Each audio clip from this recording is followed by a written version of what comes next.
మీరు చూస్తున్నారు Telangana Samachar.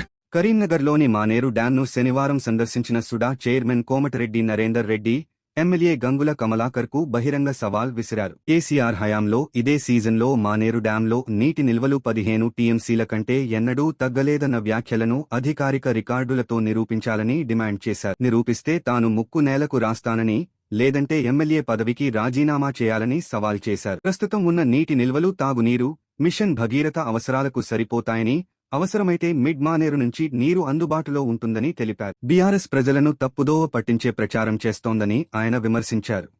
BRS party ఏ విధంగా అయితే మళ్ళీ అబద్ధాలు మరి ఈరోజు ప్రజలకు తెలియజేస్తూ ప్రజలను తప్పుదోవ పట్టిస్తూ ఈరోజు ఆటలు ఆడుకుంటూ ఇలా మళ్ళీ డ్రామా కంపెనీ నడిపించినారు.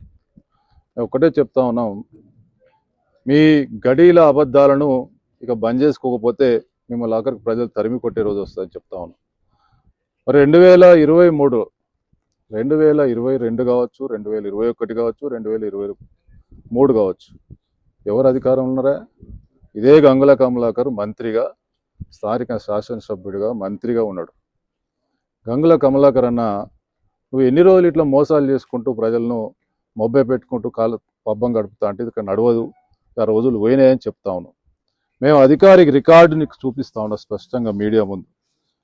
2023 జూన్ 30 తారీఖు అంటే ఇవాళ 27 తారీఖు, ఇంకా 3 రోజుల తర్వాత కూడా 7.333 7 టీఎంసీల అధికారిక రికార్డు చెప్తా ఉన్నా. అంటే 2023 ఇదే నెల 30 తారీఖు నాడు 7 టీఎంసీలు మాత్రమే దీంట్లో ఉంది. ఏం మాట్లాడతావు? కేసీఆర్ అధికారంలో ఉన్న రోజులు, అబద్ధాల కేసీఆర్ అధికారంలో ఉన్న రోజులు 15 టీఎంసీలకు ఎన్నడూ తగ్గలేదని చెప్పి మాట్లాడతాం. దీని మీద నేను ఛాలెంజ్ చేస్తున్నా. నిజంగానే నువ్వు 2023లో కూడా మంత్రిగా ఉన్నావు, ఆనాడు నీ పార్టీ అధికారంలో ఉంది, నువ్వు రాజీనామాకు సిద్ధమా? నువ్వు 15 టీఎంసీలు ఉన్న దాని మీద నువ్వు ఆ స్టాండ్ అయి ఉండు, లేకపోతే నీ ఎమ్మెల్యే పదవికి రాజీనామా చేయి.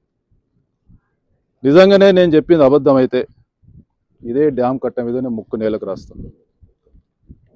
ఎన్ని రోజులు ఇట్లా అబద్ధాలతో కాలం గడుపుతారని చెప్పి అడుగుతా ఉన్నాం. ఈరోజు ఎలీనో ప్రభావం వల్ల ఈ నెలలో మహారాష్ట్రలో కావచ్చు, ఎక్కడ కూడా వర్షాలు కొంత ఇబ్బంది ఉంది. అంత మాత్రాన అబద్ధాలు మాట్లాడుతూ 15 టీఎంసీలకు తక్కువ ఎన్నడూ లేదు కేసీఆర్ ముఖ్యమంత్రి ఉన్న రోజు అని చెప్పి మాట్లాడి ఇలా ప్రజలు తప్పుదో పట్టిస్తా అంటే ఇక్కడ కూడా చూస్తూ ఊరుకోవడానికి సిద్ధంగా లేరని చెప్పి హెచ్చరిస్తా ఉన్నా. నేను తప్పకుండా మళ్ళీ ఒకసారి ఛాలెంజ్ చేస్తున్నా, నీ మాట మీద కట్టుబడి ఉండు. 15 టీఎంసీలకు తక్కువ ఎన్నడూ లేదు అని చెప్పి నీ మాట కట్టుబడి ఉండు, లేకపోతే మేము అబద్ధాల కేసీఆర్ దాన్ని గారడిని మళ్ళీ నడిపిస్తున్నామని చెప్పి ఒప్పుకో. నా ఛాలెంజ్ని స్వీకరిస్తే నువ్వు వెంటనే రాజీనామా, ఒకవేళ కనుక నువ్వు 15 టీఎంసీలు నువ్వు ప్రూఫ్ చేస్తే మళ్ళొకసారి చెప్తున్నా, ఇక్కడనే ముక్కు నేలకు రాస్తా, లేకపోతే నీ ఎమ్మెల్యే పదవికి రాజీనామా చేసి ప్రజలకు క్షమాపణ చెప్పాలని చెప్పి డిమాండ్ చేస్తా ఉన్నా, ఛాలెంజ్ చేస్తా ఉన్నా. ఇష్టం వచ్చినట్టు ఏది పడుతుంది మాట్లాడి ప్రజలను తప్పుదో పట్టిస్తా అంటే ఇక్కడ చూస్తూ ఊరుకోవడానికి లేరు. ఇవాళ ఉన్నటువంటి 5.8 టీఎంసీ మరి కరీంనగర్ ప్రజలకు తాగునీటికి అంటే నెలకు 0.4 టీఎంసీ చొప్పున, అంటే 2 టీఎంసీలు ఇప్పుడు దీనిలో బ్యాలెన్స్ ఉంది. అంటే నెలకు 0.4 టీఎంసీ అంటే కనీసం ఇంకా 4 నెలలు వస్తుంది. 5 నెలలు అనుకున్నా కొంత ఎవాపరేట్ అయినా కూడా 4 నెలలు వస్తుంది. అంటే ఈ 4 నెలలు ఇంకా వర్షాలు పడాయా? 1-2 వర్షాలు పడితే 39 వాగు కావచ్చు, అదేవిధంగా కరీంనగర్ చుట్టూన్నటువంటి ప్రాంతాల నుంచి వరద వస్తుంది. ఇన్ని రకాలుగా అవకాశం ఉండి ఇలా ప్రజలకు తాగునీటికి ఇబ్బంది లేనకున్నా మిషన్ భగీరథతో పాటు నేను చెప్పేది 0.4 అంటే మిషన్ భగీరథ హుస్నాబాద్ కావచ్చు, హుజూర్ నగర్ కావచ్చు, మానకొండూరు నియోజకవర్గాలకు కూడా తాగునీటిని అందిస్తూ మిషన్ భగీరథ ద్వారా ఇంకా 3-4 నెలలు నీళ్ళు అందించే అవకాశం ఉంది. మరి ఆనాడు మంత్రిగా 5 సంవత్సరాలు ఉన్నావు, 10 సంవత్సరాలు అధికారంలో ఉంది. ఎన్నడన్నా కరీంనగర్ ప్రజలకు డెడ్ స్టోరేజ్కి కాకుండా 3.8 డెడ్ స్టోరేజ్ కంటే లోపలికి ఉన్నా కూడా నీళ్లు తీసుకుపోయే వసతి నువ్వు ఎన్నడన్నా కల్పించేటువంటి సోయి అన్నది ఉందా మీకు? అదేవిధంగా ఎల్లంపల్లికి కాళేశ్వరం సంబంధించినటువంటి స్టోరేజ్ ఉంటే ఇలా మరి నీళ్లు తీసుకొస్తూ అని చెప్పి మాట్లాడుతాం. ఇవాళ మీ కమిషన్ల కక్కుర్తి వల్లనే కదా 1,50,000 కోట్ల రూపాయలు వృధా చేసి ఇలా ప్రజలకు అందుబాటులోకి లేకుండా చేసింది మీరే కదా. మీ కమిషన్ల కక్కుర్తి వల్లనే కదా ఇలా ప్రజలు ఇబ్బందులు పడుతూ ఉన్నారు.